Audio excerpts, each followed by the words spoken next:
And Bob's right. Everybody deserves rights. But when you cross boundaries that you're talking about crossing, you're taking away rights of safety for individuals. This is from the Washington Examiner. In a gender-neutral bathroom in New Mexico in a school, 12-year-old is assaulted and violated, never reported it for fear of being called a bigot. She reported it, and the school board told her it was her parents' problem. She now suffers from suicidal tendencies. In Loudoun County, we all know, a boy claimed transgender, gender fluid, and he raped 2 girls in 2 different schools. Last fall in Oklahoma, a student beat up a female peer in a gender-neutral bathroom, a transgender student.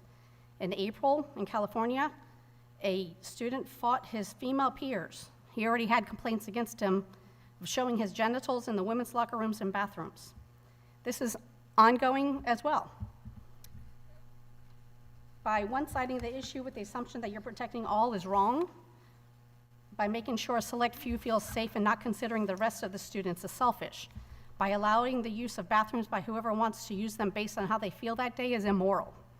In policy that you want to talk about tonight, 1032, it states that students should be allowed to use the restroom that corresponds to the gender identity they consistently assert at school. If you can't control vaping, smoking, drugs, and everything else in the bathrooms, who's going to monitor that? Who's going to protect those in the bathroom from those who don't belong in there? In August 1920, women won the right and rights and responsibilities of men, of citizenship. The fight for this was over 100 years long. Many women came through and have fought for women's rights. Even Riley Gaines has to fight in sports for women's rights.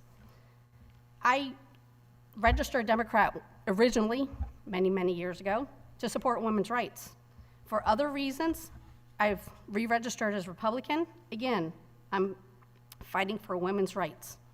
And I can see the path of this, of allowing this crossover.